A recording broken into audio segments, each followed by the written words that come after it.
ఇప్పుడు అభివృద్ధికి దూరంగా ఉన్న తాడిపత్రి లాంటి ఒక ఫ్యాక్షన్ నియోజకవర్గంలో పెద్దారెడ్డి ఎమ్మెల్యే అయిన తర్వాత ఏ డెవలప్మెంట్ చేశారు? పెద్దారెడ్డి మార్క్ ఆఫ్ డెవలప్మెంట్ ఏముంది అని అడిగితే మీరు సరౌండింగ్స్లో స్లమ్స్ అన్ని ఎతకండి. Yes sir. మున్సిపాలిటీస్ పెట్టి అక్కడ ఆటో నగర్ అని ఉంది, ఇది ఇక్కడే ఓకే ఈ బిల్డింగ్ సరిగ్గా ఓకే అక్కడ ఆటో నగర్ పెట్టి 15-20 సంవత్సరాలు రోడ్లు కూడా లేకపోయాయి. నేను వచ్చినాకనే రోడ్లు వేసిన. అక్కడ నుండి అద్దె ఇప్పుడు ఆడ వెహికల్ పోతుంది. అవునండి. Highway ring road, highway ring road. అంతకుముందు డబుల్ రోడ్ ఉన్నది, ఇప్పుడు 4 ఓ ఆడ టిట్కోయిన్లు. టిడ్కో ఓకే దూరంగా కనపడేవి. టిట్కోయిన్లు ఆనే జగనన్న కాలనీ ఉంది. ఇప్పుడు ఆ టిడ్కో ఇళ్ళు జగనన్న కాలనీ కూడా ఉంది పక్కనే. ఓకే పక్కనే. ఓకే దాదాపు మేము ఇక్కడ 6,000 మందికి పట్టాలు వేయడం జరిగింది. 6,000 ఇక్కడే కాదు, ఆడనే కాదు, మళ్ళీ ఇక్కడ ఆటో నగర్లో కావచ్చు, అక్కడ సద్దెల్దిన్న గ్రామంలో ఎర్రగుంటపల్లి 6,000 మందికి జగనన్న కాలనీ. జగనన్న కాలనీకి సెంటున్నారా? సెంటు విలేజెస్ లో అయితే సెంటున్నారా? ఓకే ఇవ్వడం జరిగింది. అంటే దాదాపు పూర్తి దశకు వచ్చినాయి.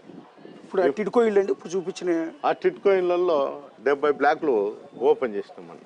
ఇచ్చేసారు, అలాట్ చేసినాం. దానిలో దాదాపు 400 ఇళ్ళకైతే ఆల్రెడీ ఇళ్లలో చేరిపోయినారు. మళ్ళీ ఈ మంత్ లాస్ట్ కల్లా అంటే ఇంకొక 5-6 రోజులకు మళ్ళీ 300 ఇళ్ళు అప్ టు పోలింగ్ లోపల 1,500 ఇళ్ళు వాళ్ళకి హ్యాండ్ ఓవర్ చేయగలం. 1,500. ఓకే. ఈ విధంగా మేమైతే డెవలప్మెంట్ సైడు బాగా చేసిన ఐడి డ్రింకింగ్ వాటర్ అని దాన్ని శిథిలావస్థలో ఉండేది.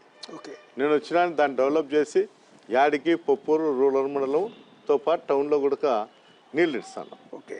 దాంట్లో ఎంత అవినీతి జరిగింది అనేది నేను చెప్పాల్సిన అవసరం లే. చైర్మన్ గారిని అడిగితే ఆయనే చెప్తాడు మేము ఎంత తిన్నాము దాంట్లో అనేది. ఈ విధంగా రోడ్లు కావచ్చు, వ్యవసాయానికి నీళ్లు కావచ్చు, తాగునీరు సాగునీరు అయితే ఆల్మోస్ట్ ఆల్ నేను చేసిన, అది నేను గర్వంగా చెప్పగలుగుతాను. అంతెందుకు అక్కడ 23 ఎకరాలు ఏరు పక్కనే ఏటిపురం పోకే పార్క్ తయారు చేసినాం. ఓకే. వైఎస్ఆర్ గ్రామీణ పార్క్ అని. ఓకే. అక్కడ కూడా రాసేటి స్టాచ్యూ పెట్టాము. ఐ లవ్ తాడిపత్రి అని ఎల్ఎన్టీ వాళ్ళు స్పాన్సర్ చేశారు. ఇక్కడ సొంత డబ్బులతోనే ఆడ ట్రాఫిక్ పోలీస్ స్టేషన్ కడతాను నేను. ఒక స్టాప్ అయితేనే అతను పోయి స్టే తీసుకొచ్చినాడు.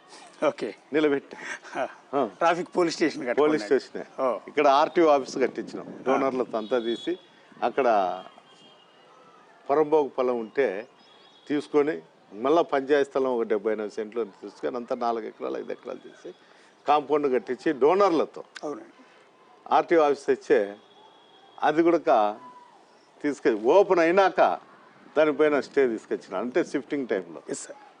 ఇట్లా అనేక దాని మీద అంటే ఈ డెవలప్మెంట్ అనేది నేను ఉన్నప్పుడు చేయలేకపోయినా, నేను దిగిపోయినాక, మా ప్రభుత్వం లేకపోయినాక, నేను ఎమ్మెల్యేగా ఓడిపోయినాక ఎవరో ఎమ్మెల్యే వచ్చి ఒకసారి ఇంత డెవలప్మెంట్ చేస్తా అంటే నన్ను ఏమన్నా అనుకుంటారేమో అని ఒక నీచమైన ఆలోచనతో ఇట్లా స్టేలు ఇవన్నీ చేయడం జరుగుతాయి.